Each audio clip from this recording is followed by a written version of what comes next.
with us, we are joined with UVA Center for Politics analyst Miles Coleman, also of Larry Sabado's Crystal Ball. And Miles, Max and I were saying before we went on the last break, and I think you can hear it because the feedback started when we started receiving your audio from you because of, like I said, some of the wiring here. But we're good now, and we were talking about how important politics are more so than ever, on how you don't know what or who to trust sometimes, Ms. Max, when it comes to those supposed to be making decision-making policies on our behalf. So, Mal, before we jump into this 2023 election, for those that don't know, Ms. Max, it's past Friday. Early voting started. Yes. For Virginia. We're talking about for this 2023 election that is coming up November 7th. So folks can get those early ballots in, absentee ballots, all that kind of good stuff, early voting. So we want to talk about some of the top pressing issues for our area, for this state of Virginia, that maybe some amendments and whatnot that's on the ballot, some of the choices that we have to make, because regardless of how dreary it gets, Miss Max, we still got to stay involved, whether we like it or not. That is true. Because it still affects our day-to-day. You're a business owner, Miss Max. Mm-hmm. So, raising a family, running a business. All that. Yeah, these people got your livelihood in their hands. Yeah, this is true. This is true.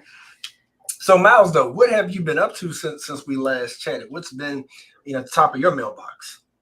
Yeah, so, that's one of the good things about Virginia is that we have some type of election every year. Good or bad, right? Yeah. So, I don't mind it because it's good job security for me. So, there you go.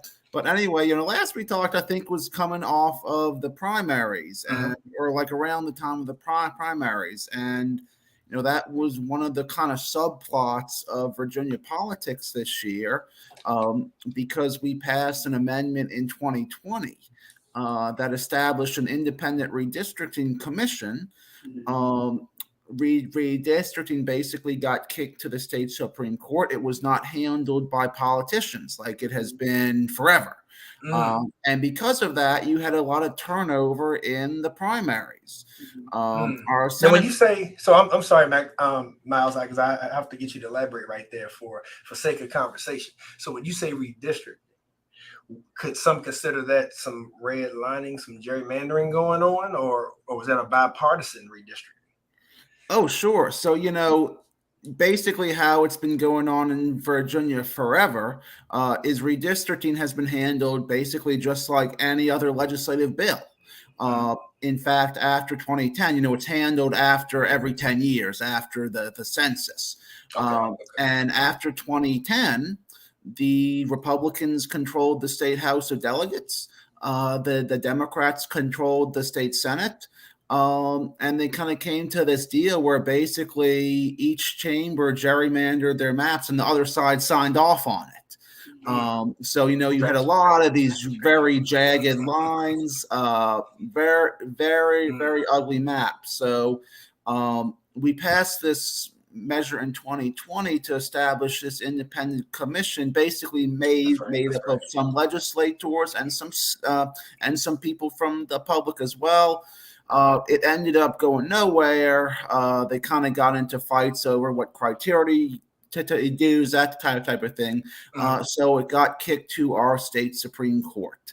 And the Supreme Court ended up drawing some maps which are much cleaner. So that's good. But they didn't give a lot of weight or deference to where incumbents lived. So the politicians did not like that. So we in the legislature, there was a lot of retirements earlier this year because you had a lot of legislators saying, oh, well, guess what? My district has been so drastically altered. I'm just not going to run again. And then, we sort of had a close primary in our district for state Senate. Senator Deeds was very narrowly reelected over a strong challenge from outgoing Representative Hudson. So that's sort of where we are, or where we were in after June. But now both the parties are sort of looking towards November. We talked about I may be getting a little ahead of things, but we talked about early voting started yesterday. And one of the things I say is in Virginia now they give you 40 days to early vote. I said, like I joke that they give you the whole season of Lent to go early vote. So you have no excuse. Yeah. So yeah. Gotcha. No, thank you for breaking that down.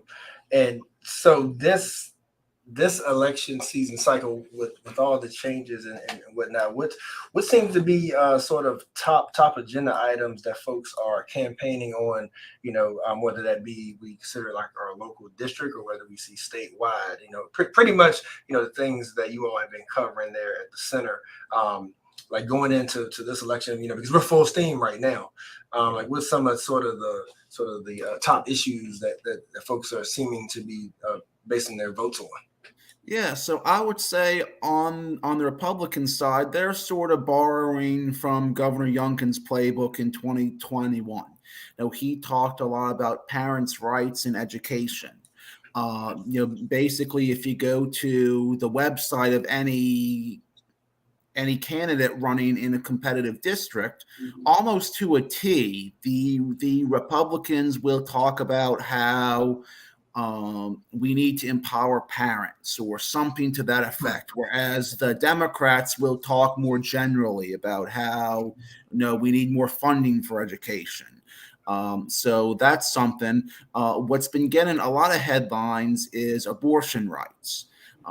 In Virginia, especially after Roe v. Wade fell last year, in Virginia, we're one of the only state in the South that has relatively loose abortion laws. Interesting. Governor Youngkin has said that he wants a 15-week ban. He sees that as sort of a reasonable compromise. So he hasn't actually been able to pass that because the Democrats still control the state Senate. So they that's what it is. They sort of view themselves as a brick wall against Youngkin. So the Democrats have been saying, well, okay, Youngkin favors a 15-week ban now, but if he gets, if he takes both chambers of the legislature, maybe the Republicans can go even further. So that is a big energizer on the Democratic side. Is really, talking to a lot of Democratic candidates. Some of their big ticket agenda items when it comes to education or infrastructure, they'll sort of acknowledge, okay, well, this thing isn't going to get passed until we get a Democratic governor. So it's I would say that the Democrats basically broadly speaking, they're mostly on the defensive. If the Republicans get both chambers of the legislature, well, we might start looking more like a Florida or a Texas in terms of education spending or gun rights. Yeah, I appreciate that. There's so many different ways that we can take it, Max. Like the big thing that stands out too is when it comes to, I'm going to call it Black History. When it comes to whether our K through 12 schools or whether our universities, and I wanted your input on it, Miles, as well. Is like people seem to be sort of in fear right now on how hard the governor could actually come down on things that may resemble anything DEI, right? Like if you bring up in certain areas, certain schools or whatnot, anything about diversity, equity, or inclusion, it's like people think those are bad words, right? Yeah. And so like I'm curious what you've seen on how much that's playing a role right now, and if Virginia is in fact like at stake when it comes to having, going backwards when it comes to like basic civil rights, or like when it comes to programs, right, and even offices that we have right now that may be some sort of DEI programming. Like, are we really at risk of the state losing that if we potentially keep the current governor in office? Yeah, I mean that's that's maybe a little out of my purview, I'll say. But I just say it goes back to that's something. I mean, you look at what Ron DeSantis has done in Florida on a lot of that stuff. That's basically the direction that they're warning that Virginia could go. If Youngkin gets if he gets his way, I mean, if he gets both chambers of the legislature. So, very high stakes this election. Yeah.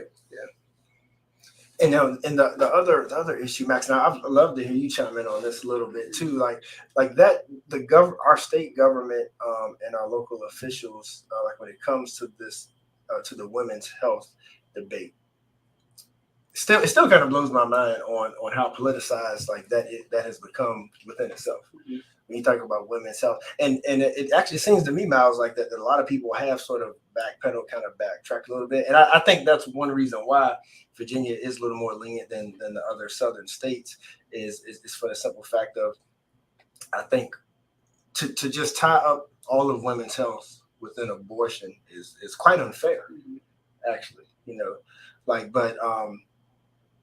But as a woman of faith, I'm a man of faith as well. How much lot do we put in our government when it comes to even making those choices? You know what I'm saying? Like to you, should the government protect people and try to help them make what some may feel is the right choice, or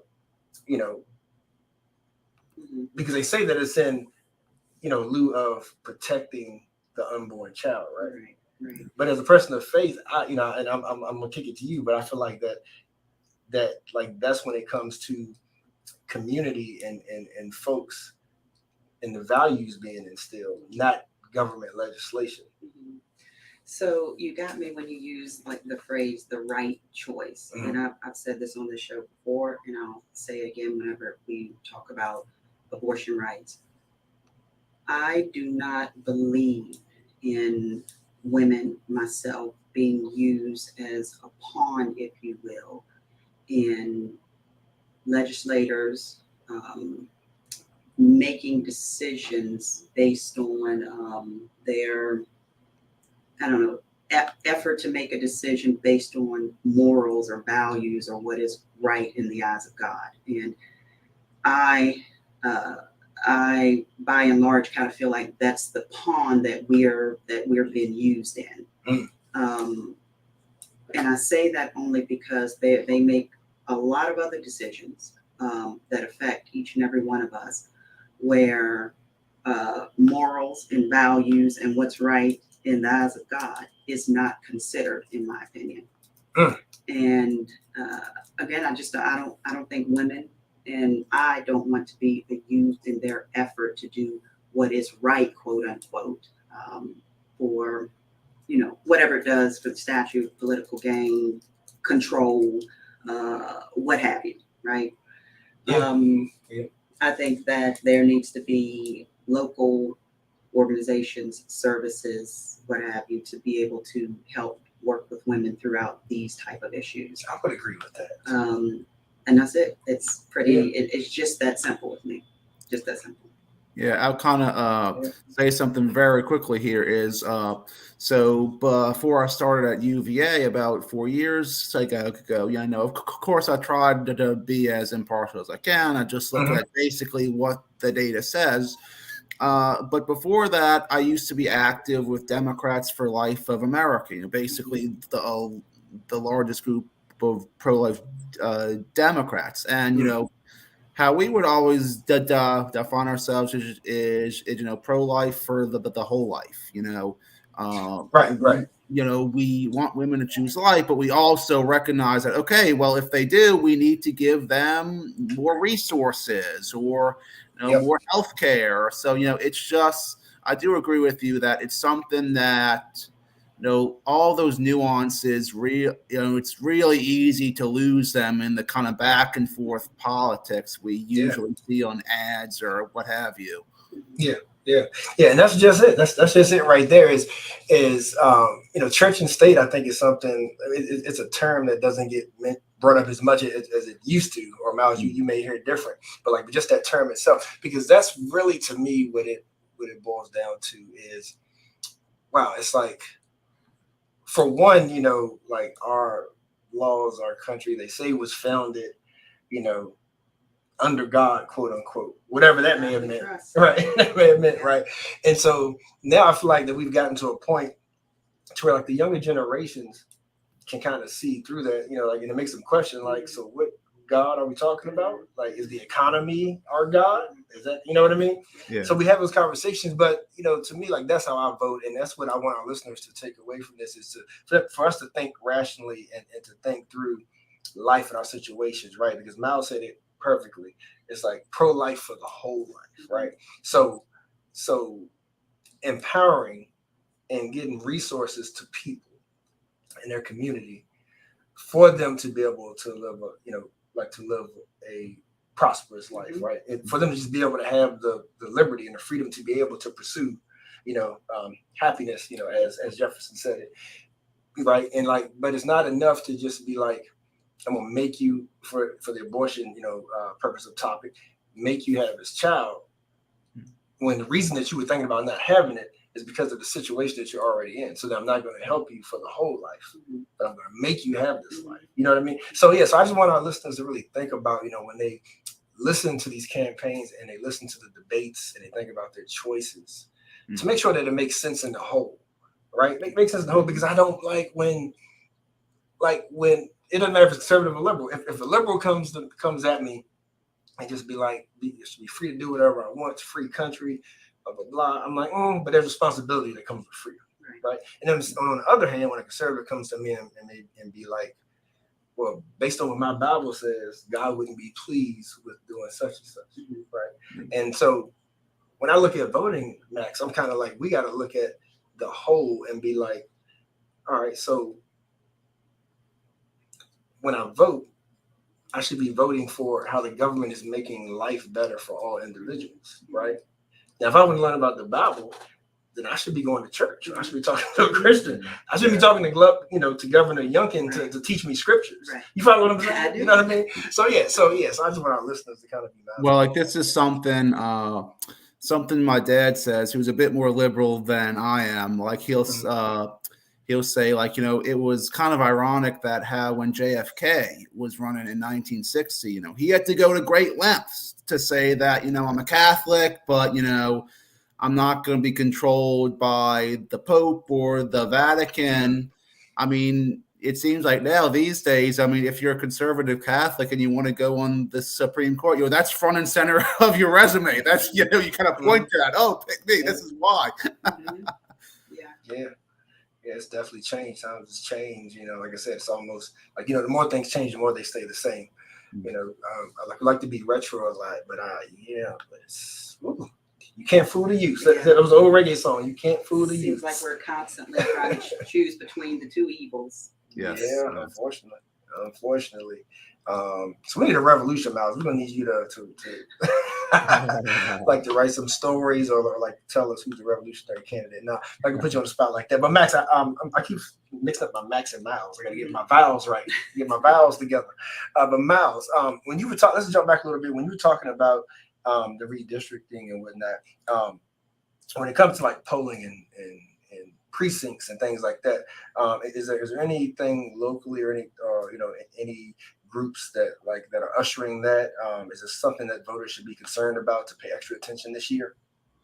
I would just say generally that if you have any questions, because I know after the census, I believe Albemarle County did kind of a routine precinct redistricting.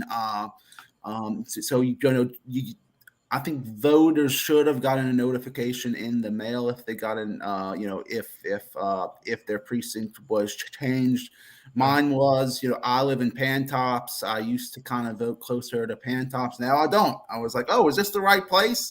So I would encourage people to go to vote.elections.virginia.gov before they go to vote, just to make sure they show up at the right place. In fact, they started this. It went into effect last year. Is you can do same-day voter registration at the precinct. I think if memory serves, if you do that, they will count your ballot um, uh, they have to do some paperwork, but they do count it. Gotcha, gotcha. So yes. Yeah, yeah. And Charlottesville has not done redistricting. I live in Albemarle County, so I pay more attention to that. Yeah. But Charlottesville, we've had, Trying to think. yeah, we only have maybe 6 or 8 precincts in Mhm. Charlottesville, so it's not as big. I think Albemarle we have more like, off the top of my head, 30 or so, Mm. maybe less. But yeah, it's I would just direct people to vote.elections.virginia.gov. Good resource there. Yes, indeed. We are joined by Miles Coleman, political strategist. Um, so Miles, so you mentioned a couple of things. Like, what else is really at stake? Coming up for this election. Particularly, folks who may be in our immediate listening area, but not necessarily. If we think about Virginia statewide, right? Like when people think about, oh, wow, like this election is, like Virginia could go one or two ways this election, and I know you already mentioned, like the women's rights piece, and and the Republican governor with the Democratic House and whatnot. But is there anything else or any of those you want to emphasize? I would say that Youngkin and the Republicans talk about how they're very much trying to flip both chambers of the legislature, but the Democrats coming at it from their perspective. They hold the state Senate, and they're trying to win back the state House of Delegates. Both chambers are very close. So maybe if Democrats get both chambers of the legislature. Just over this past summer, it was sort of an ordeal for the legislature to pass a budget. So maybe if Democrats get both chambers, they'll have more leverage against Youngkin when it comes to negotiating a new budget at some point. And I would say, in terms of the stakes for Youngkin, he kind of won't rule out a presidential run. I do think it's getting a little late for him. But if he wants to, or even if he runs down the line in 2028, that seems far off. But in politics, there's always another election that kind of comes up faster than you would, I think.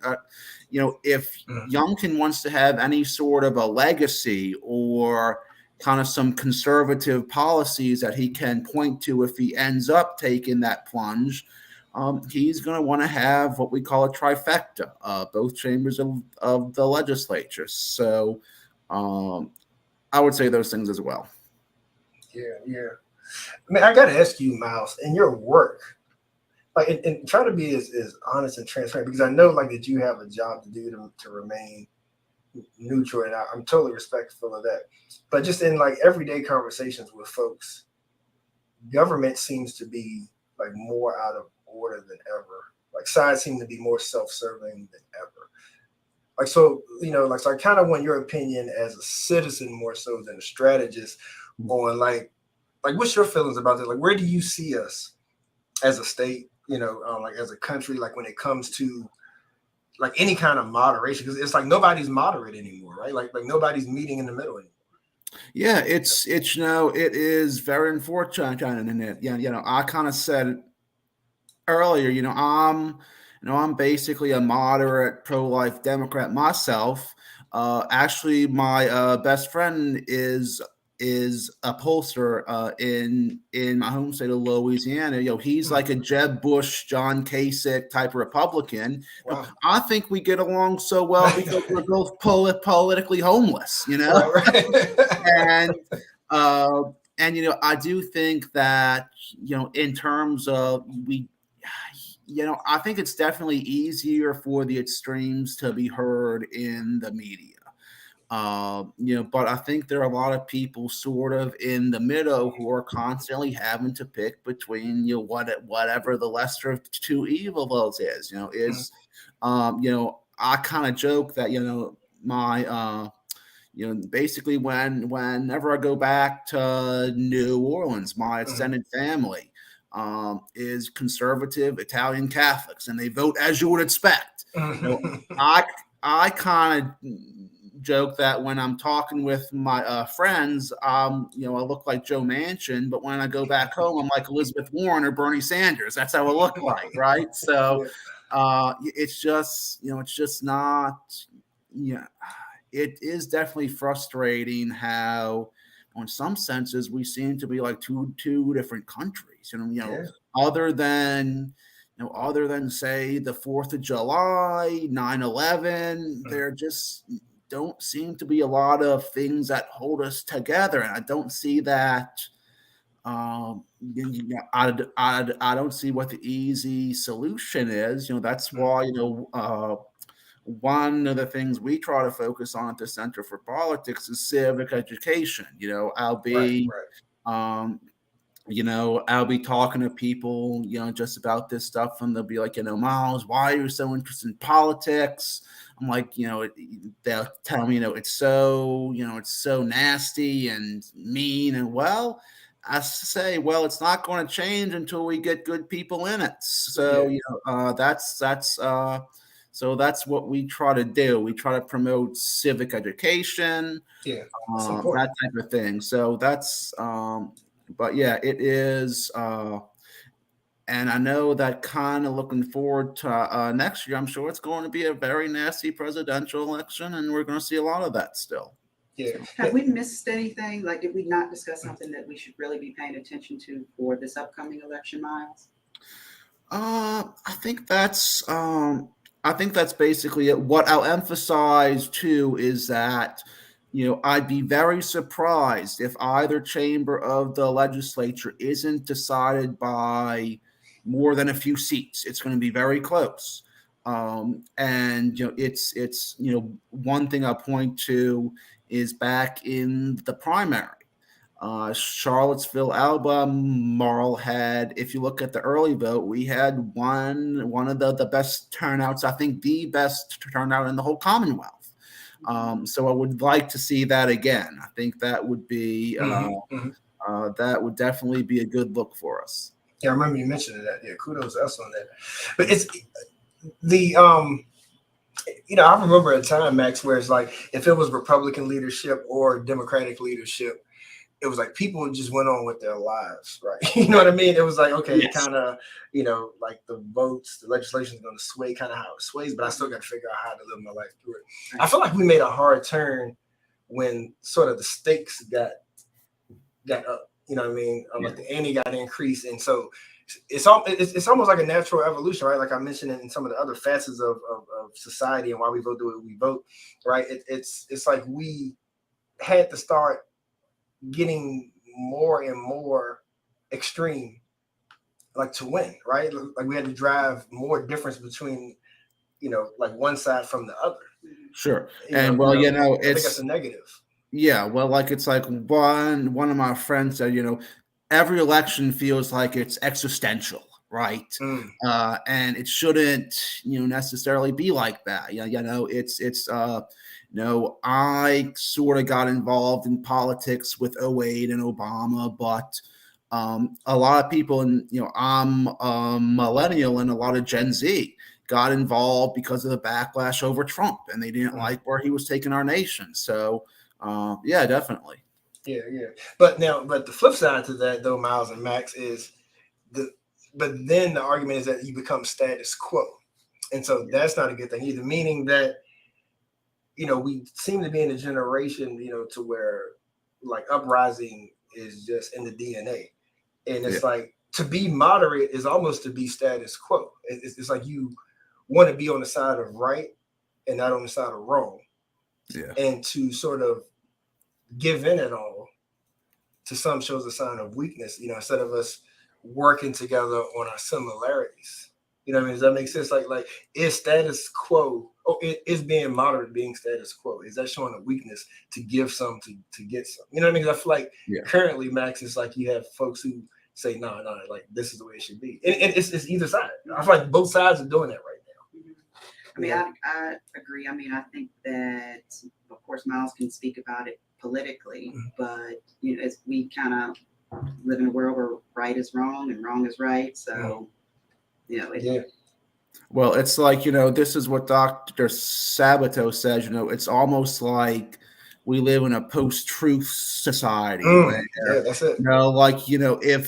if one network is saying that is saying something that you don't agree with, well, look at another network, they're saying something you may agree with, right? And I don't think that's, it like feels like we're not often on the same page when it comes to, just where we're getting our facts from, Yeah, yeah. And the last question I have for you, Miles, was it makes me think about generationally and how like every generation, our parents looked at us and was like, oh, like these kids are crazy nowadays. Like they don't know anything nowadays, they're out of control, right? Kind of feel like every generation does that. So politically, like, the history that you've seen, like, is this just a cycle or are we more at odds than ever before? Yeah, it's I mean, I think we are, because I talked to my grandparents and their mentality, they have a more sort of vote for the person type of mentality. Mhm. I don't think social media has helped, because you can get into your sort of bubbles of I only talk with Democrats or I only talk with Republicans. So I don't think that's helpful, but I get one sort of bright spot is I do feel like there are always more people than I expect to kind of want to talk to the other side, or at least have some sort of dialogue in between the parties. But yeah, it's it's hard to say both sides are equal when one side wants to take away voting rights and that type of thing, or rights for transgenders, etc. So yeah, there's something should be kind of common sense, you would think, right? Like basic human rights should be both sides, both parties. Yeah. You would think. But Miles, Max, did you have any other questions for him? Come on to make sure you close out, the folks know how to reach you and follow up on your work, Miles. I don't. I was over here doing a frantic Google search on something that I wanted to ask Miles about and couldn't find the information. I know that the city of the residents, I guess, of Charlottesville discussed something about a single vote, single member, something to that effect. I don't know if you know what I'm talking about, Miles, when it comes to electing our city council members or something to that effect. And so I was going to ask you a question about that and how it may benefit, or what type of impact I guess it would have on the city if we were to move to that type of vote. But I can't find information. Okay. Yeah, I mean, I think we are really more national and state, but I do I do remember hearing some mumblings that we may move to a ranked choice type of system. Yes. That's something that some other cities have been adopting. The whole point is that ranked choice, it's supposed to help moderate candidates or candidates who can build coalitions. So maybe something we can talk about next time if it gets to that point. But that's something I'll keep an eye on. Yeah. Thank you for knowing what I was talking about. No, Miles, thank you as always. But yeah, leading up to the election particularly, but of course beyond as well, if folks want to follow your work and even check in for any updates, where can they find you? Yeah, so I'm basically always on Twitter, or I should say X now, which I don't like what Elon Musk has done. But anyway, you have to pay a subscription soon. You know that, right? Oh yeah. Oh, I hate it. But for now, it is J. Miles Coleman at on either X or Twitter. And if you go to centerforpolitics.org/Crystal, our newsletter is free. So I'd encourage everyone to sign up for that. All right. Awesome. Sounds good. Miles, thank you as always. Until next time, be safe. All right. Thank you all so much. Thank you. Take care.